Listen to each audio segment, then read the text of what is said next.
Welcome in, everyone, here on our holiday edition of Sports Den. I'm Blythe Whaley alongside the wonderful Nick Walsh, and we're so glad you're here. First timer.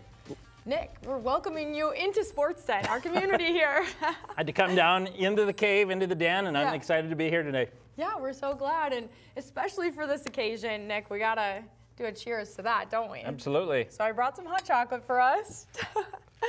And like I said, our holiday edition is kicking off, and definitely we're starting to need, you know, the hot chocolate and all those things. How cold it's been outside. Yeah, a little frigid inside, but we've got a lot of hot highlights to show you here today. Definitely, and we're gonna kick it off from, you know, that cold and somewhat cozy ice arena as we head over for our first of our Centennial Cougars taking the ice.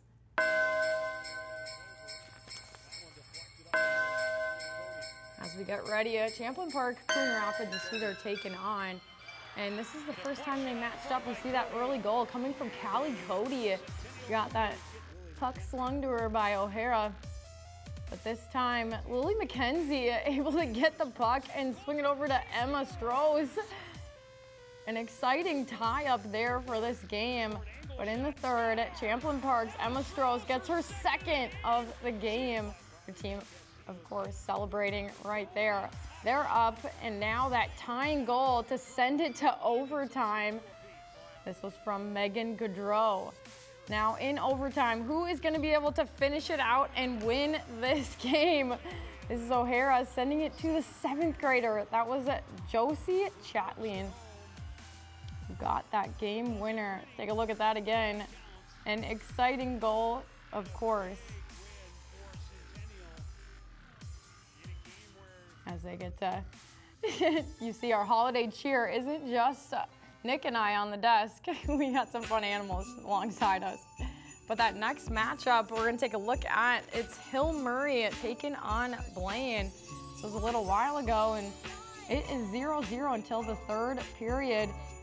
Getting to see this first long-range shot taken by Caitlin Ron from distance. It's denied by Anderson, but Hill Murray is gonna continue to fight here in the early parts of this matchup. However, again, late in this third is when we're finally going to start to see some action, in Hill Murray getting that first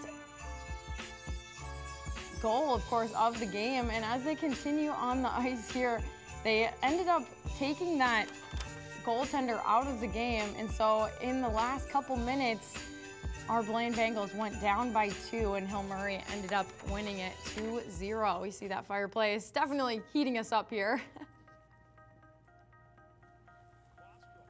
And then we head back to that matchup between the Centennial Cougars and Champlain Park. This is the second time they matched up. You saw that overtime first time, and now this one, that's Tegan Coolenkamp stealing it to get that goal. I love this top view, though, as you take a look at that. Definitely helps you see the perspective of how she got open for it. This time into the net, it is JC Chatleen, again, that 7th grader, having some action and some good times on varsity. But don't blink here. This is going to be Gaudreau finding the net so quickly, getting on the board. But a power play opportunity is going to send it forward. O'Hara blasts it past the goaltender. And another power play goal coming. This one, Gaudreau, again, dancing around how many defenders, that sea of white. And the Cougars end up winning this time 8-2. What a difference 3 weeks can make, as you see that spread much bigger between these two teams. Just happy about those types of scores right there, for sure. As you know, it's great to look back at all these Christmas miracles that we've had over the course of this month, and we're going to take a look now at some Blaine hockey as we take a look first off at the girls' hockey schedules. As you take a look, we've got Blaine coming up at Rosemount, and as well versus Hopkins and Park, and then White Bear Lake. Meanwhile, Centennial has Armstrong Cooper coming up, followed by Hill Murray, and then couple of tough ones at Blake, and then of course that Blaine Bengals game, always exciting, and then finally Spring Lake Park coming up with Armstrong Cooper, followed by Hill Murray, and then again the Blake School, and then Blaine coming up. Got a lot of hockey on deck for us, and of course it's that time of year, so the snowman. All right, let's not lose our faces here as we move on. Lakeville South taking on Blaine. First game of the year, we're going to go back into the Wayback Machine, and this is the opener for both of these squads back in early December. And just 40 seconds in, Nick Mencken gets things going, ringing the dinner bell up top, and Blaine opening up the scoring, a 1-0 lead.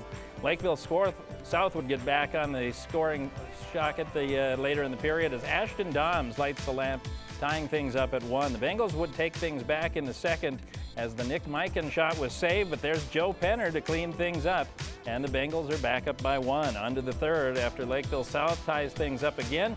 Dane Anderson gets the tip out front, and the Bengals have the lead. Third time in the night they had the lead, but the Cougars would tie things up again at 3. And then Tate Pritchard crashing the net for the goal. Lakeville South with the first lead of the day. They would go on to get the next 2, and the Bengals lose the opener by a final score of 6-3.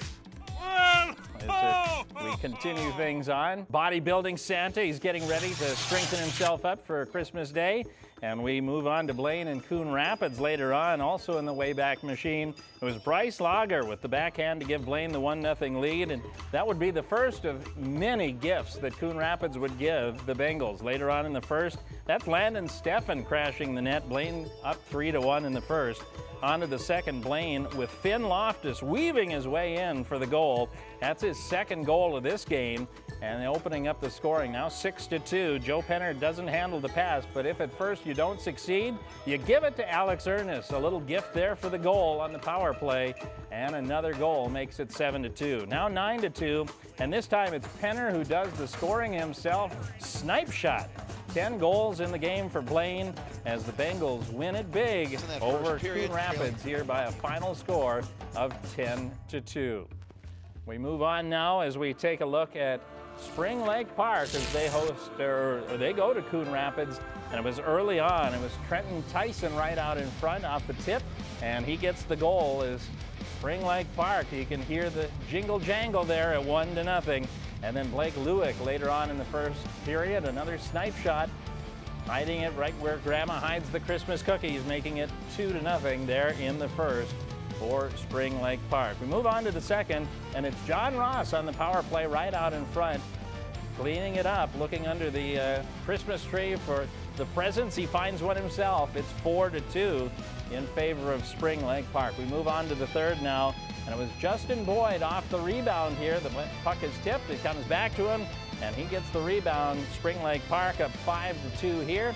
They would go on to win by a final score of 6-4 over Coon Rapids. And that makes everybody smile, especially folks from Spring Lake Park. As we take a look now, let's take a look at some boys' schedules coming up. First for Blaine, as they get a tough Andover team, and then Forest Lake and Duluth East to wrap things up into the new year. Meanwhile, Centennial, you can see they're coming off a big win over Mounds View. They head to Rosemount and then Champlain Park, and then back up north again, Cloquet-Esco Carleton. Meanwhile, Spring Lake Park with Park of Cottage Grove and another northerly school, Duluth Denfeld, to wrap up 2021 on the ice. Yeah, definitely a lot of excitement from our teams on the ice rink. And yeah, you wouldn't want to see us get out there on the ice rink. I don't know. They certainly would skate circles around us. I can't even walk on regular ground, let alone on the ice. But Nick, before we head to the break, I just wanted to give you a little stocking stuffer. Excellent. 'Tis the season. First time. Do I dare? What's in here? Where am I at here? There I am. Oh, what do we got? A little Swiss Miss. Well, see, that just means if you do like the hot chocolate that's in your mug, now you know that you can just make your own here and just. I'm excited. As soon as you get home, make the second cup for today. Excellent. Appreciate it. Thank you very much. Of course. Well, you guys, we will take a short break and be back with you for more action here on Sports Den Holiday Edition. An apple core or potato peels. That leftover pizza you promised you'd eat. Ew! Those dirty napkins and paper towels. Stop treating us like garbage. Did you know up to 30% of what you're throwing away could be composted? Composting gives your discards new life, which can be used to improve soil. To learn more about the new organics drop-off programs available throughout the county and get your free starter kit, go to anokacounty.us/organics. More action as promised on Sports 10, but our next gift is going to be some hoops as we head to the basketball court. This matchup, the Blaine Bengals taking on the Spring Lake Park Panthers in the early goings. Gonna see it sent over Quebec, feeding our post, but as it gets sent out wide, Michaela Thomas drains the tray to put Spring Lake Park up by 5 in those early few minutes, but that fast break pushed up there. Olivia Kesty helping Spring Lake Park as they push further and further ahead. That long range one sinking for Michaela Thomas again. Spring Lake Park continues to lead this game. We saw that early lead, but right now the Bengals trying to fight back in that second half. And this is Lafreniere putting it down, and now Terry with the steal gets that bucket as the Blaine Bengals start to creep back into this game in the second half. They swing it on over. Bryant drains the tray, and this time puts them in the lead. The Blaine Bengals leading it and such with that textbook post drop and three-point play as the Spring Lake Park Panthers try to stay in it. They drain it from range, and now it is a one-point game. Bryant having to land those free throws to put them up by 3. This for the tie, off the mark, and the Blaine Bengals get the lead after being behind for a lot of this game. That Christmas miracle, it was alive, certainly. We'll take a look at the girls' schedules. The Blaine Bengals, you got to see them off to this early start. They're 6-0. Those first few games they had been on a run, and now they'll take on Buffalo on the 21st and the 23rd versus Forest Lake. And then of course they'll have a little bit of a break that holiday season, and they'll come back after that. Centennial coming off of a loss now at Rogers. They'll take on Eden Prairie and Stillwater before that holiday break. And Spring Lake Park, they had a loss versus Blaine. Of course, we just saw that. Andover got the victory, back on the right foot, and they'll take on Roseville, and that's the only game they have before the holiday. All right, we move now to boys basketball, Spring Lake Park and Blaine, and it was a cat clash in Blaine on Tuesday night. Spring Lake Park heads to Blaine to take on the Bengals. And Spring Lake Park early on a 3 by Jackson Weir as the Panthers took an early 12-3 lead in this one. Panthers increased their lead to 16 in transition as Nick Ogile, another 3, and a 21-6 lead as the Freddie Anthony with the dish there. Now late in the first half off the steal, and Logan Kinsey with the jam. Panthers lead this one 32-13 at the half. Blaine trying to get back into it in the second half. Nice move by A.J. Call driving to the basket. And then the Bengals later, it was Ethan Pettis hitting the triple and keeping Blaine in the game. But the Panthers come back the other way. And Peyton Thompson, the lob pass to Kinsey, able to tip it in. And then the Panthers just keep pouring it on off the steal. Kinsey knows the route to the basket. Another jam there. It's 50-27 Spring Lake Park. And later in the game, Callan Tinson Jenkins, nice little jump shot for Blaine, but just in the end, too much for the Panthers as Will Redberg, the feed inside to Bo Johnson, as Spring Lake Park at the time moved to 3-0 on the season, 76-54 over Blaine. They're now 4-0 on the season as they have started out hot once again as the Panthers continue to roll along. They've had some really good teams the last couple of years, and it looks like they're going to have one again. Which is exciting. As we take a look at the boys basketball schedules coming up, Blaine did get a win over Cambridge Isanti 84-60 in their last game. They've got some tough games coming up. St. Michael Albertville after a long break into the new year, and then Anoka, and then at Centennial on the 11th. Meanwhile, the Cougars still looking for their first win. They're at Irondale on the 21st, and then at Forest Lake on the 23rd before hosting St. Francis, looking to pick up that first win of the year and the first career victory for new head coach Spencer Waldvogel. Meanwhile, Spring Lake Park continues to roll along, 4-0 on the season now after the defeated Andover 75-45. They host a winless Roseville team coming up, and then at Sartell St. Stephen and at Minnetonka. That's in a tournament up in St. Cloud, so looking to continue to keep things rolling along for the Spring Lake Park Panthers. As we move now to wrestling, on the mat is the Centennial Cougars went to Blaine to take on both the Coon Rapids Cardinals and the Blaine Bengals, and initially they took on Blaine, and Blaine very good at some of those smaller weights as they were able to build a lead. Centennial missing on 5 different slots. They have to give up on 5 different weight classes, which makes things difficult as well. Early matches all favoring the Blaine Bengals as they're getting a number of wins, including a number of pins here. We take a look here as the early lead. And Blaine as well has some very good middle weights. Some ranked wrestlers in the middle. You see Glenn Ending there getting the victory here. Joe Streff, one of the high points for Centennial. He gets the win on the pin over Thomas Mites at 182. But not enough as the Blaine Bengals able to score some big victories in a victory over Blaine. We pick it up now with Centennial and Coon Rapids. A more closely contested matchup here as you check it out, as Centennial picking up a win here as Larson getting the pin for Centennial as they stay close, but Kenny Wells at 39-24 the lead at the time.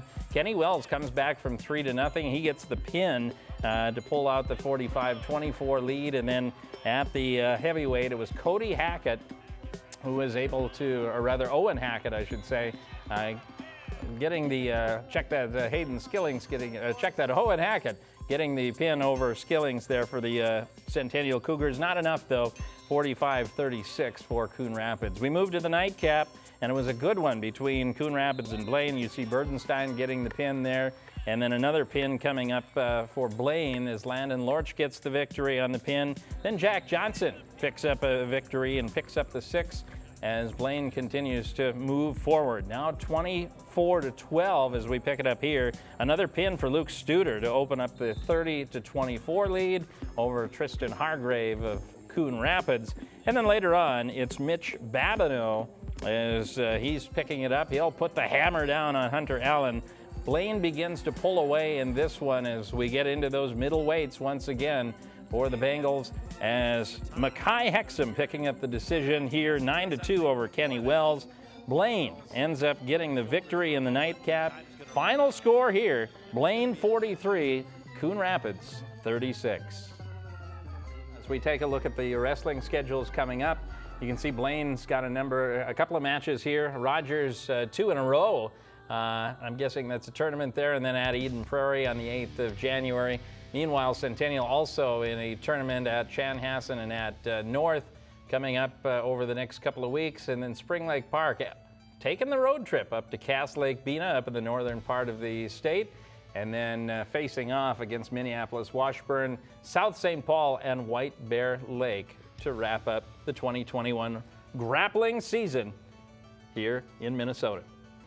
A special event coming up, Centennial Spring Lake Park. Hockey hits back Thursday, December 23rd at the Centennial Sports Arena, as we've got a whole lot of cool stuff going on, trying to raise awareness for mental health, and it should be a really cool night at the arena. Once again, that's December 23rd, 7 o'clock, JV starting at 5 p.m., and a lot of cool ways that they're going to spread that. There are ways to give back as well. It should be a fun night at the arena. Yeah, it's always nice when they put those on and allow people, whether they're out there trying to get wild tickets, but that money is going to such a good cause, and it helps all the little bit that everyone's adding. So.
score for the 475 is Grace Stephen. Team scores Blaine with a 121.525 and Centennial with a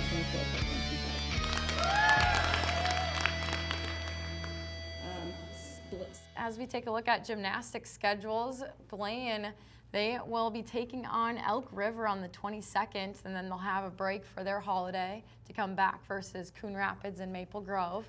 Centennial will be at Park Center on the 22nd, and will come back out of break, taking on Rogers. And Spring Lake Park, we'll just have to wait and see. Nick, I just had a few questions I wanted to ask you around the holiday season. If you had any favorite movie, like is there a movie that you got to watch during Christmas time to make it feel like that time of year? Yeah, you got to hit National Lampoon's Christmas Vacation, right? That's a good one, yes. Absolutely, Chevy Chase. Where's the Tylenol? You know, holy smokes, where's the Tylenol, right? And also, you know, going back into the Wayback Machine, you got to hit It's a Wonderful Life on Christmas Eve, right? Every time a bell rings, or your sweatshirt. Yeah, or my sweater today. An angel gets its wings. So, how about you? Yeah, I feel like as a really young kid, I always loved The Grinch. So definitely the Jim Carrey one, and it's definitely one that I'll even watch when I was younger in the middle of summer, just because I was trying to get in the spirit. I do love holidays, but I would agree Christmas Vacation is certainly a classic and will remain probably definitely one my family will always want to watch, just because our family probably relates too much to that. How about A Christmas Story? Do you watch Christmas Story? You do 24 hours straight of A Christmas Story? I haven't done that. Okay. It's been on in the background, but I haven't certainly sat there and made myself watch it all. How about the Yule log? You know, I can get into the Yule log. I think the Yule log's pretty cool. You know, you get some good Christmas music going on, and you know, I don't know what it is, but when you've got that Yule log cooking on TV, it just feels warmer inside your house. You know, I don't know why it is. It just is. It's got a different kind of a feel. So I am pro Yule log right pro there. Yule Yes, log. pro Yule log. You heard it here. We are pro Yule log. And as you can see on our desk, our crew has put together such a fabulous set today. As you can see, we're in the spirit, and definitely love the fire that's going on below it. We can feel the warmth. And of course, Santa on his sleigh getting ready for his big day coming up. It's a nice spread. It's a nice spread here tonight. But also, I like what it. I thought was interesting was the Nutcracker. I have never actually used one of these, but I've had them. I've seen them throughout my life, but never actually seen them go to good use. They just seem more decorative than anything. I've never seen the decorative ones in use. I've seen actual, like the regular Nutcrackers, like the small ones, but I've never tried it. Maybe it'll work. I don't know. I have a feeling like poor guy's going to break his jaw probably at some point, but yeah. No, I don't like the nuts. I like honey roasted peanuts out of the plastic pin. That's what I can do. Well, you guys, this has been such a fun day. We are excited for our holidays coming up, and as you can see, we are celebrating here, and we'll continue to do so. But Nick Walsh, we are so glad you joined us on Sports Den. But on behalf of our crew here at North Metro TV, we want to wish you a happy holiday season, and we'll be back with you after our break. Take care, you guys.